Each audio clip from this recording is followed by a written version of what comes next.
100 days in office, his administration is setting up a showdown over funding for a border wall. The president's priorities have been very clear from the beginning. Congress has until Friday to approve a spending bill and avoid a government shutdown. The administration is pushing to include $1.4 billion for the wall as part of that measure. It will be up to Congress to pass it. And if the Democrats filibuster that and block it, they're the ones shutting the whole government down just to keep the wall from being built. The president tweeting today, the wall is a very important tool in stopping drugs from pouring into our country and poisoning our youth, and many others. But the administration appears to be sending mixed signals on how hard a line the president is willing to draw when it comes to the wall.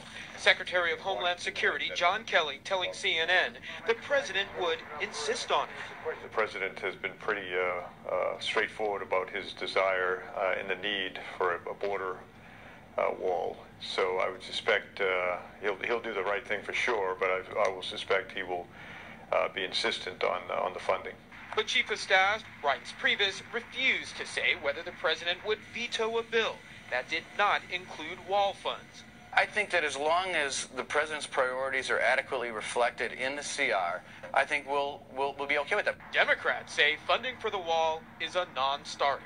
To think that he would consider shutting down the government of the United States of America over this outlandish proposal of a border wall, which we can't even pay for at this point, and is opposed by Democrats and Republicans all along the border, that would be the height of irresponsibility. Even some Republicans on the Hill are suggesting the party cannot risk a shutdown over the wall. The last thing we can afford is to send a message to the world that the United States government, by the way, is only partially functioning.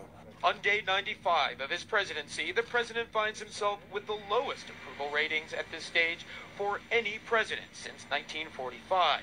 Yet a Washington Post ABC News poll finds that 96% of Trump supporters stand by their vote.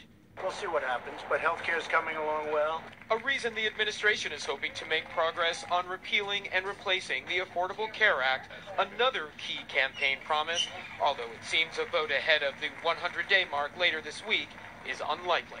In the grand scheme of things, it's a marathon, not a sprint. So we're hopeful for this week, but again, it's not something that has to happen in order to define our success.